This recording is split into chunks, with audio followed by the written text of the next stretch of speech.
에스겔서 5장 1절부터 10절까지의 말씀을 저와 여러분이 한 절씩 교독하겠습니다. 너 인자야, 너는 날카로운 칼을 가져다가 삭도로 삼아 내 머리털과 수염을 깎아서 저울로 달아 나누어 두라. 그 성읍을 애워싸는 날이 차거든 너는 터럭 3분의 1은 성읍 안에서 불사르고 3분의 1은 성읍 사방에서 칼로 치고 또 3분의 1은 바람에 흩으라. 내가 그 뒤를 따라 칼을 빼리라. 너는 터럭 중에서 조금을 내 옷자락에 싸고 또 그 가운데에서 얼마를 불에 던져 사르라. 그 속에서 불이 이스라엘 온 족속에게로 나오리라. 주 여호와께서 이와 같이 이르시되 이것이 곧 예루살렘이라. 내가 그를 이방인 가운데 두어 나라들이 둘러 있게 하였거늘 그가 내 규례를 거슬러서 이방인보다 악을 더 행하며 내 율례도 그리함이 그를 둘러 있는 나라들보다 더하니 이는 그들이 내 규례를 버리고 내 율례를 행하지 아니하였음이니라. 그러므로 나 주 여호와가 말하노라. 너희 요란함이 너희를 둘러싸고 있는 이방인들보다 더하여 내 율례를 행하지 아니하며 내 규례를 지키지 아니하고 너희를 둘러 있는 이방인들의 규례대로도 행하지 아니하였느니라. 그러므로 나 주 여호와가 말하노라. 나 곧 내가 너를 치며 이방인의 목전에서 너에게 벌을 내리되 내 모든 가증한 일로 말미암아 내가 전무후무하게 내게 내릴지라. 그리한즉 내 가운데에서 아버지가 아들을 잡아먹고 아들이 그 아버지를 잡아먹으리라. 내가 벌을 내게 내리고 너희 중에 남은 자를 다 사방에 흩으리라. 아멘. 지금 우리가 읽고 있는 이 메시지는 아직 예루살렘이 멸망하지 아니한 때 주어진 메시지입니다. 오늘 특이한 행동을 하나님께서 요구하셨습니다. 너의 머리털 다 깎아라. 그리고 수염도 다 깎아라. 이것은 이스라엘 사람들에게는 부정한 일입니다. 원래 칼을 대면 안 되는 것들이었습니다. 칼을 댄다는 것은 선지자임에도 불구하고 제사장임에도 불구하고 네가 지금 이렇게 부정적인 일을 행함으로 내가 얼마나 이스라엘에 대하여서 분노하고 있는지를 그들에게 보여주라는 뜻입니다. 3분의 1은 오늘 이 성 안에서 불로 태우고 3분의 1은 칼로 치고 3분의 1은 바람에 날려보내라. 이게 무슨 뜻입니까? 뒤에 가보면 하나님께서 설명해 주셨습니다. 12절에 가면 그대로 설명해 주셨습니다. 너희 가운데에서 3분의 1은 전염병으로 죽으며 기근으로 멸망할 것이요 3분의 1은 너희 사방에서 칼에 엎드려질 것이며 3분의 1은 내가 사방에 흩어버리고 또 그 뒤를 따라가며 칼을 빼리라. 그러니까 하나님께서 이스라엘 백성이 예를 들어서 100만 명이다 이렇게 치면 33만 명은 기근과 전염병으로 죽고 한 33만 명 정도는 칼에 죽고 33만 명 정도는 도망하게 하고 그러나 그 도망하는 가운데도 칼이 따라다니면서 그들을 괴롭히고 있는 이런 하나님의 심판을 말씀하고 있습니다. 그런데 여기에서 참 특이한 한마디가 있습니다. 3절에 보면 너는 터럭 중에서 조금을 내 옷자락에 싸고 그 가운데 얼마를 불에 던져 사르라. 그러니까 하나님께서 이 얼마, 도대체 얼마인지는 잘 모르지만 아마도 이렇게 터럭 중에 한 움큼 집어다가 옷에 이렇게 싸서 보관을 했습니다. 남은 자 하나님이 보호하신다는 뜻이죠. 그러나 이 중에서도 일부를 빼서 불에 던져 사르라. 이 말은 내가 다 보호하지는 않겠다. 그들 중에도 일부는 또 이런 고난과 아픔 속에서 고통당하며 죽고 혹은 괴로움 당하는 일이 있을 것이다. 한번 생각해 보십시오. 도대체 그런 몇 명이나 살아남는 것인가? 모릅니다. 정확하게 하나님이 몇 명을 죽이시고 몇 명을 살리실지, 또 몇 명은 이렇게 죽이시고 몇 명은 어떻게 또 살리실지, 우리는 우리의 이성이나 우리의 판단으로는 도무지 이 이해하기 힘들고, 왜 하나님께서 자기 백성을 이렇게까지 하셔야 되는지도 받아들이기가 쉽지 않습니다. 인간적으로 한번 생각해 봅니다. 그냥 인간적입니다. 아무리 자기 자식이라도 여러분 이렇게까지는 안 하시잖아요. 그렇죠. 자기 자식이 이렇게까지 안 하고 보통은 우리가 져주기도 하고 또 자식이 돌아올 때까지 그냥 쉬고 또 내가 구부리고 내가 숙이고 자식이 돌아올 때까지 기다리는 게 사실은 이 땅에 살아가는 부모의 마음입니다.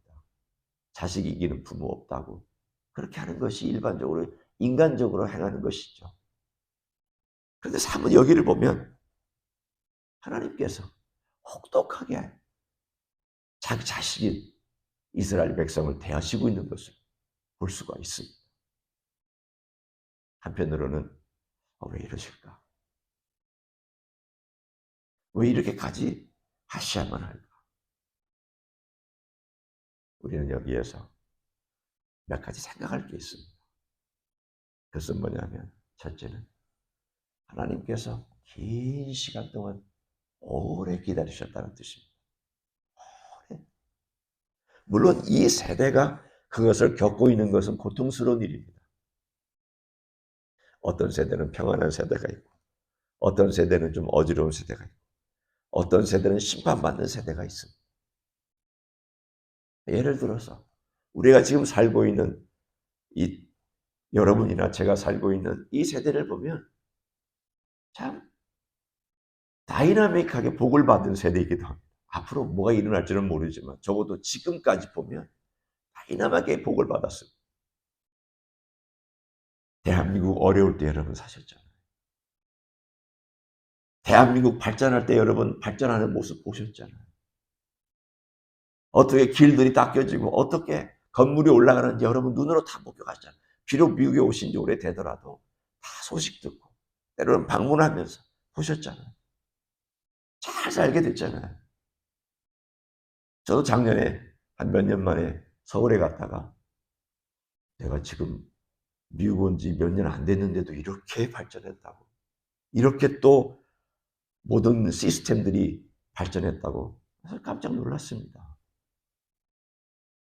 우리는 우리 세대를 보면 평안하게 산 세대입니다. 대한민국이 못 살다가 잘 살고, 잘 사는 정도가 아니라 세계를 선도하는 나라 중에 하나로 되어지고, 더군다나 제가 저 미국 왔을 때 대한민국이 어디 있는지도 모르는 학생들에게 대한민국 설명하느라고 쎄빠지게, 세상 말로 쎄빠지게 설명해야 되는 그런 시대에서 지금은 대한민국을 모르면 간첩이 되는 이런 시대에 살고 있는 우리는 평화롭죠. 그걸 생각하면 이 세대는 왜 이렇게 저주받고 심판받고 고통받고 힘들고 어려우냐? 네, 이제까지 쌓아온 죄를 생각하셔야 됩니다. 죄는 쌓여집니다. 그것도 땅에 쌓여집니다. 우리가 살고 있는 이 세상에 차곡차곡 쌓여집니다. 성경에 보면 이런 표현이 있죠. 그 땅이 그 주민을 뱉어낸다. 이게 이 표현을 달리 얘기하면 죄가 너무 쌓여서 하나님께서 그 땅을 심판하셨다라는 뜻입니다. 죄가 너무 쌓여서. 우리가 평화롭게 살지만 우리가 모르겠습니다. 우리 한 사람 한 사람을 제가 얘기하는 건 아닙니다. 그러나 이 나라들이, 민족들이, 그리고 또 개인들이 하나님 아버지 앞에서 쌓아놓은 모든 죄들은 이 땅에 그대로 차곡차곡 쌓일 것입니다. 때가 되면 이 죄에 대하여 하나님께서 물으실 때가 있습니다. 이스라엘 백성도 그랬습니다. 하나님 오래 참았습니다. 그래서 이 죄가 쌓이지 않도록, 이 땅이 그들을 뱉어내지 않도록 하나님께서 선지자 보내시고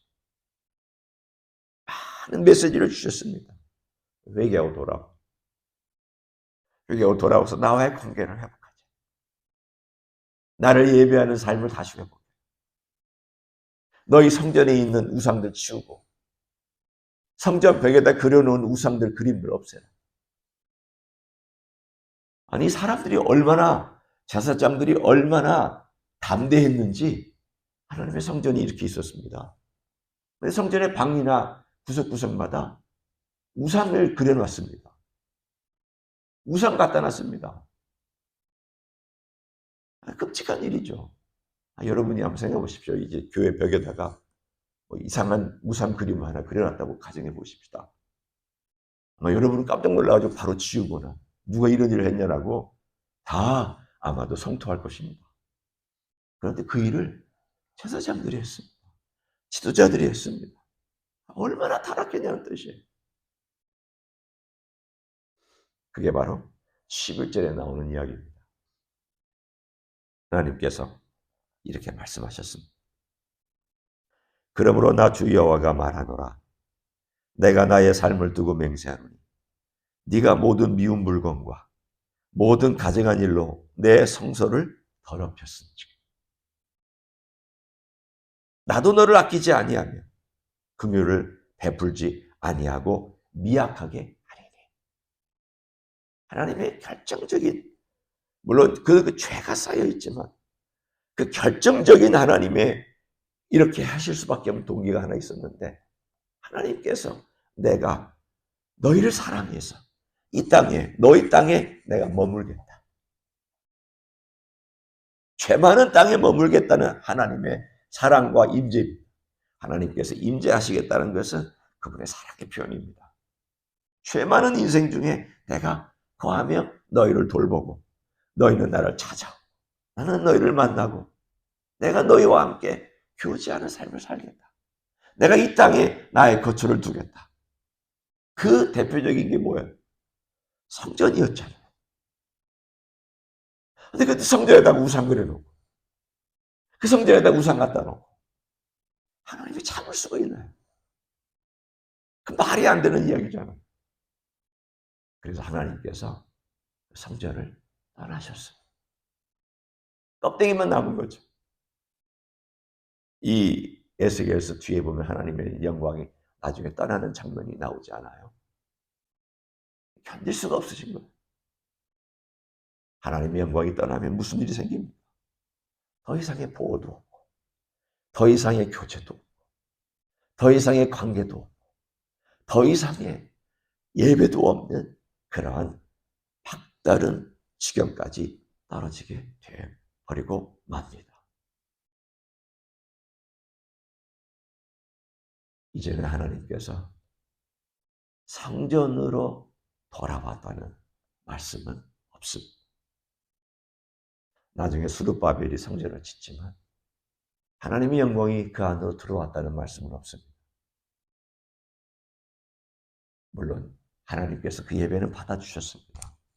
나중에 되면은 예수님도 헤롯 성전에 가서 하나님을 예배한 걸 보니까 그 성전 자체가 하나님께서 완전히 나하고 상관없다 그렇게 하시지 않은 성전임에 틀림이 없습니다.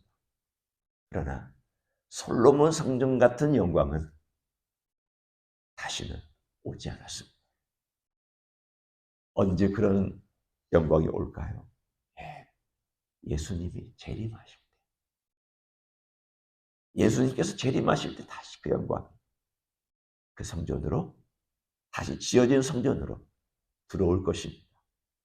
그때까지 지금 에스겔이 보고 있는 이 환상으로부터 시작해서 대략 한 2000, 지금까지 합치면 한 2600년, 이 지난 그 동안에 하나님의 영광은 이 지상에 예수님이 이 땅에 육신을 이끌어 오신 것 외에는 오시지 않았습니다. 자, 그러면 우리는 이 심각함을 어떻게 받아들여야 되느냐? 아, 하나님께서 사람으로 참고 기다리셨지만 이 죄가 쌓이고 특별히 하나님의 성전에 대한 그 죄가 쌓은 것을 하나님은 결국은 견디지 못하시고 하나님의 공의의 차원에서 심판하실 수밖에 없구나. 사실은 진작의 심판에도 전혀 문제가 없었던 것인데 하나님은 또 참고 미루고 또 미루셔서 이때까지 기다리셨다가 결국은 그들이 돌아오지 않게, 그들이 이런 죄악을 저지른 것을 회개할 줄도 모르고 부끄러워할 줄도 모르는 그 모습이 되자 하나님께서 이렇게 심판하셨구나. 그럼 우리는 이것을 어떻게 적용해야 될까요? 두 군데를 가서 보기를 원합니다. 신약의 성전은 뭐냐? 이 질문입니다. 신약의 성전은 두 가지입니다. 신약의 성전은 예배당 아닙니다. 신약의 성전은 건물 아닙니다. 성경 어디에도 이 건물을 성전이라고 얘기한 적 없습니다. 그러니까 이걸 성전으로 얘기하면 안 돼요. 하나님의 성전을 더럽히고, 이거는 구약시대예요. 그렇다고 예배당을 더럽게 하라는 말 아니에요. 예배당은 사랑해야죠. 예배당 깨끗하게 하고 최선을 다해서 깨끗하게 관리해야 됩니다. 그러나 이걸 성전이라고 구약과 똑같은 개념으로 생각하셔서는 안 됩니다. 신약의 성전은 뭐냐? 고린도전서 3장 16절을 보십시오. 제가 읽습니다. 너희가 하나님의 성전인 것과 하나님의 성령이 너희 안에 계시는 것을 알지 못하느냐? 누가 성전이냐면 우리가 성전이에요. 모인 교회가, 교회 건물이 아니라 모인 교회라는 사람들, 우리가 바로 하나님의 성전이에요. 따라서 이 성전을 더럽히면 모인 무리에게 해를 가져오거나 모인 사람들을 아프게 하거나 모인 사람들의 무리가 모이는 어떤 자체에 어려움을 가지고 혼란을 가져오는 것을 하나님께서 참지 못하십니다. 건물의 문제를 가져오는 게 아니라 우리라고 하는 이 교회를 어지럽히거나 혼란스럽게 하거나 아프게 하거나 고통스럽게 하는 것은 하나님의 성전을 더럽히는 일입니다. 하나님은 이것을 분명히 말씀하셨습니다. 17절에 누구든지 하나님의 성전을 더럽히면 하나님이 그 사람을 멸하시리라. 무서운 말씀입니다. 따라서 교회를 함부로 해하지 말라는 뜻입니다. 첫 번째고요. 두 번째는 6장 19절입니다. 고린도전서 6장 19절입니다. 제가 읽습니다. 너희 몸은 너희가 하나님께로부터 받은 바 너희 가운데 계신 성령의 전인 줄을, 성령의 성전인 줄을 알지 못하느냐? 너희는 너희 자신의 것이 아니라. 우리의 몸이 성전이에요. 그러니까 성령께서 거하시는, 하나님이 거하시는 성전이라는 거예요. 몸이라고 하는 것은 내 몸과 마음과 영혼과 전체를 다 얘기하는 겁니다. 신체까지 포함해서, 내 육체까지 포함해서도 성전이라고 말씀했습니다. 아니, 목사님, 이 육신은 죄성이 있잖아요. 죄성 때문에 이거 죽는 건데, 썩어가는 건데, 뭐 그렇게까지 얘기하십니까? 아닙니다. 우리는 몸과 영혼을 분리해서 생각하지 않습니다. 항상 하나님이 지으신 창조물이 우리는 같이 존재합니다. 따라서 성령이 우리 안에 거하신다는 것은 우리 전체 안에 거하신다는 뜻이고, 전체 안에 거하신다는 것은 우리 전체를 전으로 여기며 살아라는 뜻입니다. 내 거 아닙니다. 눈도 내 거 아니고, 코도 내 거 아니고, 입술도 내 거 아니고, 마음도 내 거 아니고, 손과 발도 내 거 아닙니다. 누구 것이냐? 하나님의 것이고, 성령님의 전이요. 성령께서 주관하시는 성전이 바로 내 몸입니다. 그러므로 이것을 함부로 대하면 하나님이 기뻐하시지 않습니다. 오늘 신약은 하나님의 성전을 두 가지로 말씀합니다. 너희들 교회가 바로 성전이다. 너희의 몸이 구원받은 자, 그 몸이 성전이다. 함부로 대하지 말고 더럽히지 말고 거기에 세상 것들로 우상으로 성령을 섬기고 하나님을 섬긴다 우상으로 너희 몸과 마음을 그렇게 하면 안 된다. 그렇죠. 그러면 구약에 있는 이런 하나님의 진노가 다시는 신약에도 나타날 수 있기 때문입니다. 우리는 이것을 우리 하나님 아버지 앞에서 이만큼 우리를 사랑하셔서 머무신다면 하나님께서 우리를 사랑하셔서 교회 안에 머무시고 또 하나님께서 우리를 사랑하셔서 우리 각자 안에 머무신다면 대단한 영광스러운 일이잖아요. 이건 눈으로 보이지 않지만 이 영광스러운 일을 함부로 대하지 않고 오늘도 소중히 여기며 주님의 사랑을 사랑으로 보답하고 걸어가는 귀한 하루가 되시기를 예수님의 이름으로 간절히 축원합니다. 기도하겠습니다. 하나님 고맙습니다. 죄인인 우리에게 내려오셨습니다. 그리고 우리를 위해서 십자가에서 피 흘려 주셨습니다. 감사합니다. 우리의 죄를 용서해 주시고 성령께서 거하실 전으로 깨끗한 전으로 만들어 주셔서 감사합니다. 성령께서 우리 안에 들어오셔서 우리 몸을 전으로 삼으시고 예배받기를 기뻐하시니 감사합니다. 그 임재가 내 안에 있으므로 나는 하나님의 성전이고 나는 어느 곳에서나 하나님을 예배할 수 있는 성전이 되게 해주심을 감사드립니다. 오늘 하루도 주님 안에서 그렇게 살게 해주시고 또한 더더군다나 각자의 몸이 성전임과 동시에 그 성전들이 모여서 또 하나의 성전을 이루어갈 때 그 성전이 온전한 예배드리게 해주시고 그 교회를 사랑하고 교회를 위해서 기도하고 교회를 위해서 땀 흘리며 교회를 위해서 수고하는 종들이 되게 하여 주시옵소서. 이제는 우리 구주 예수 그리스도의 은혜와 하나님 아버지의 극진하신 사랑과 성령 하나님 교통하심의 역사 오늘도 이 땅에 주신 하나님의 성전을 소중히 여기고 그 사랑하는 마음으로 성전을 사랑하고 걸어가기를 소원하는 이 자리에 참여한 모든 종들 위에와 주의 임재 이스교회 위에와 이민교회들과 한국교회들과 선교사님들 위해 이제부터 영원히 함께 하실지어다. 아멘.